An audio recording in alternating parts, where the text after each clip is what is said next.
एक दीक्षाभूमी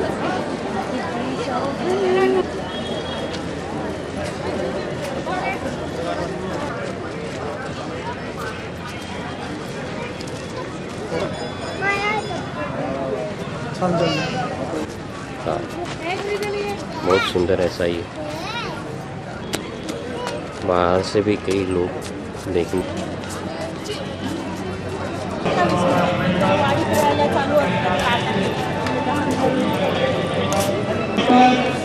विजय नरसिंह चौहान दिल्ली विश्वविद्यालय यूनिक का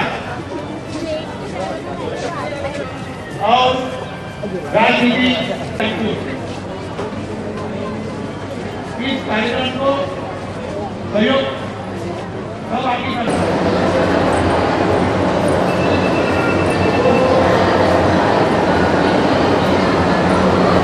स्तूप की प्रतिकृति है, बहुत सुंदर।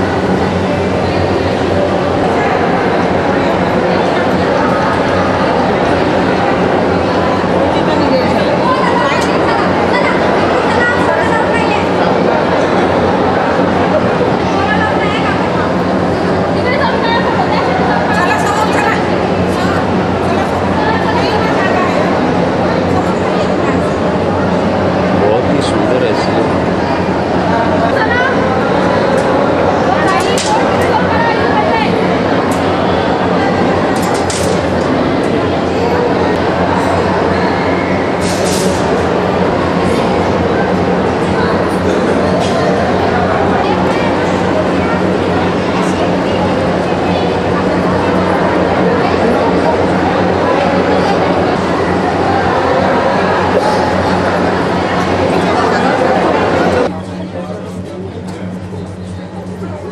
सोमवार 14 एप्रिल विश्वरत्न डॉक्टर बाबासाहेब आंबेडकर यांच्या जयंतीनिमित्त आज दीक्षाभूमी येथे भीम अनुयायी आले आहेत।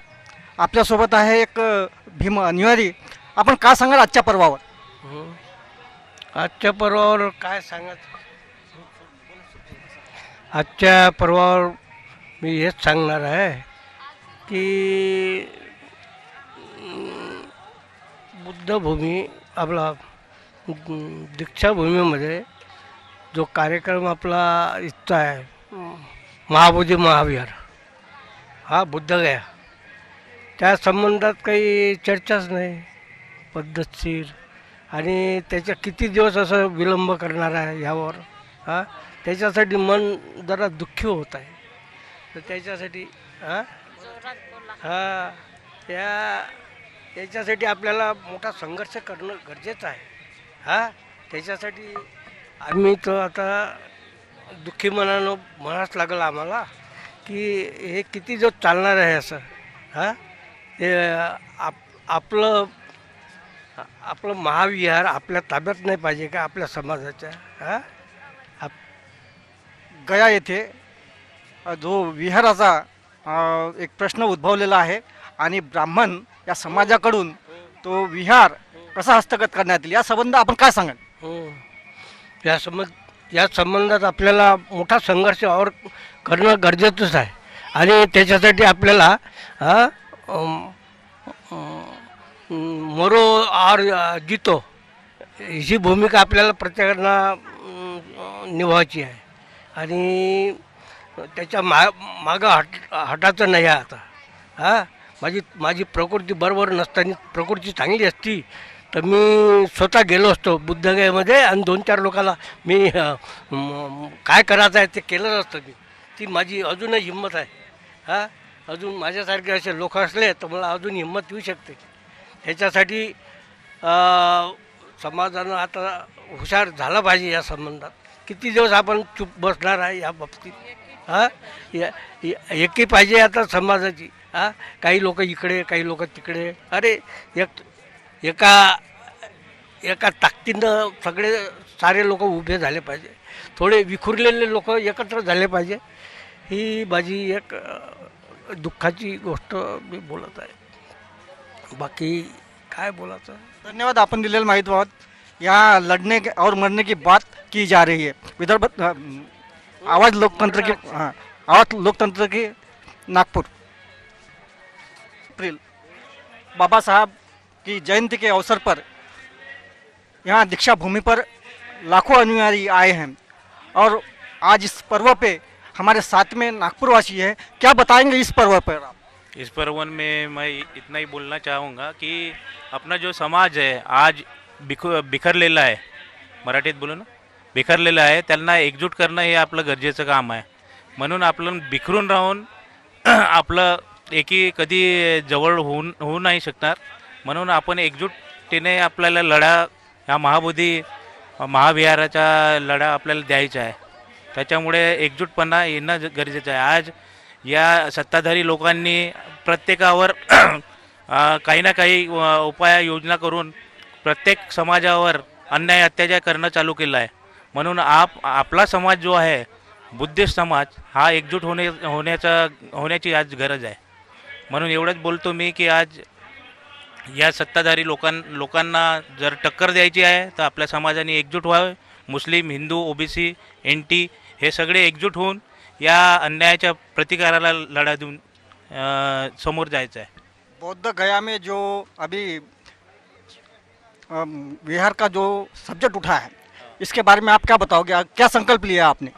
संकल्प यही है महाबोधि महाविहार जो अपनी अस्तित्व की लड़ाई अपन जी रहे हैं, तो वहाँ पे अपना भगवान बुद्ध का जहाँ ध्यान प्राप्ति हुई है, तो ये लोग हैं पंडे लोग वहाँ पे राज कर रहे हैं.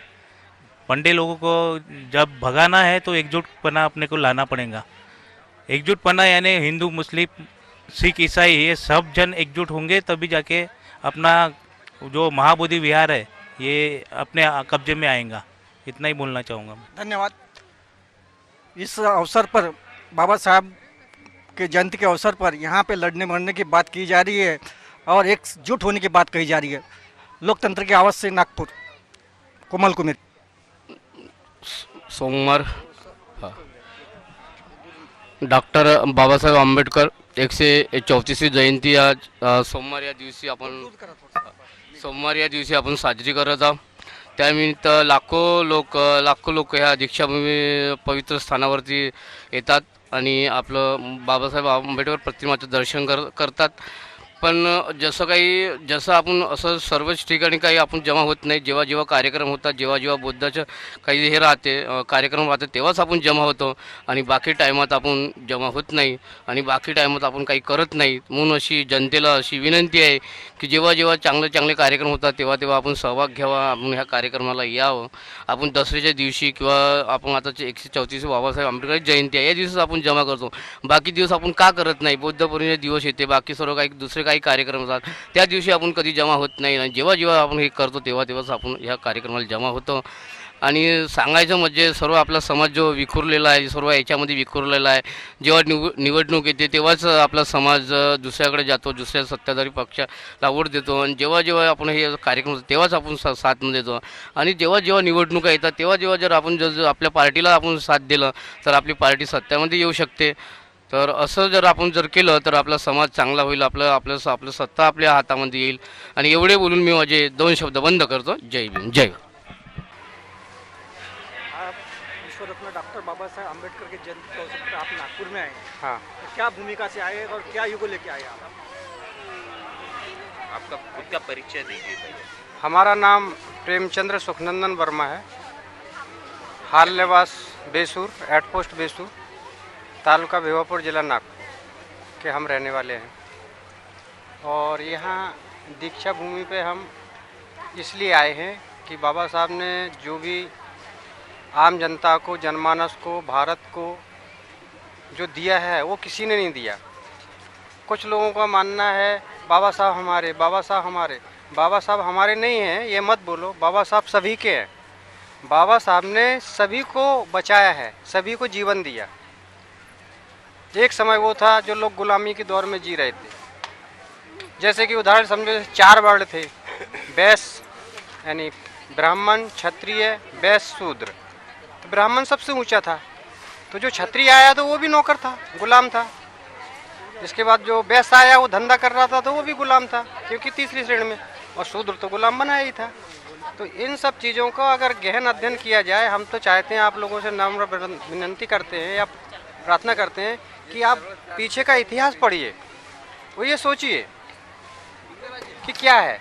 यानी बाबा साहब ने सबको छोड़ाया है, ऐसा नहीं है लोगों ने क्या बोल दिया वो एससी समाज के लोगों को छोड़ाया, एससी लोगों के लिए, सबके लिए, बैकवर्ड के लिए क्या नहीं है, सबसे ज़्यादा बैकवर्ड के लिए किया है। आप इतिहास पढ़िए, लोग पढ़ते नहीं हैं, दूसरे ने बता दिया कि चल देते, सुन लेते। तो ऐसी चीज़ें हैं। अब यहाँ पे ज़्यादा खड़े होकर क्या बताएंगे, आप इतिहास पढ़िए।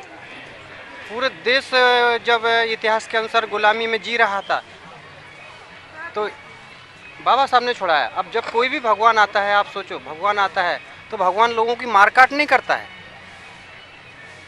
भगवान मारकाट नहीं करता है, भगवान समझा के बुझा के वो सही तरीके से लोगों को रास्ते पे लाता है, वो भगवान है। अब आगे अभी आप इतिहास पढ़िए तो कुछ भगवानों ने तो मारकाट करके देश को छोड़ाया और कुछ खास लोगों के लिए पृथ्वी को रखा बचा के। जैसे परशुराम को लो तो परशुराम बोलते कि 21 बार मैंने क्षत्रियों को मारा, तो इन्होंने मार काट के पृथ्वी को क्या दिया। और बाबा साहब ने लोगों को गुलामी से, कितने करोड़ों लोगों को जो जिल्लत की ज़िंदगी जी रहे थे, खाना नहीं खा रहे थे, पानी नहीं पी रहे थे, उनको आज़ाद कराया, उनको इंसान बनाया। तो आज के हिसाब से, हमारे हिसाब से कैलकुलेशन किया जाए तो भगवान बाबा साहब है जिसने कितने लोगों को कैद से, जिल्लत की ज़िंदगी से बाहर निकाला। और फिर आप कैलकुलेशन करिए, तुलना करिए कि भगवान कौन हो सकता है। ज़िंदगी देने वाला, आदमी को सही रास्ते पे ज़िंदगी से जीने के लिए सुरक्षा देने वाला, कि जिल्लत की ज़िंदगी में डालने वाला। इसके आगे हम कुछ नहीं कह सकते, ज़्यादा समय लेंगे तो अच्छा नहीं रहेगा। अभी हम यहाँ आए हैं तो हम चाहते हैं सभी पब्लिक से, ऐसा नहीं कि बाबा साहब जो बोल रहे हैं कि हमारे नहीं हैं, उनके भी बाबा साहब हैं, और जो बोलते हमारे हैं उनके भी बाबा साहब हैं, और जो बोलते हमारे बिल्कुल नहीं हैं उनके भी बाबा साहब हैं। आप संविधान पढ़ के देखिए और उनके कारनामों को देखिए और उनके विचारों को देखिए। बस इन्हीं शब्दों के साथ मैं आप लोगों से बोलता हूँ कि भैया बिल्कुल सब लोग हिंदुस्तान के हैं या भारत के हैं तो समझदारी से, सहयोग से रहो। और बाबा साहब आगे इसलिए अपना देश आगे जा रहा, नहीं तो गया ही नहीं रहता।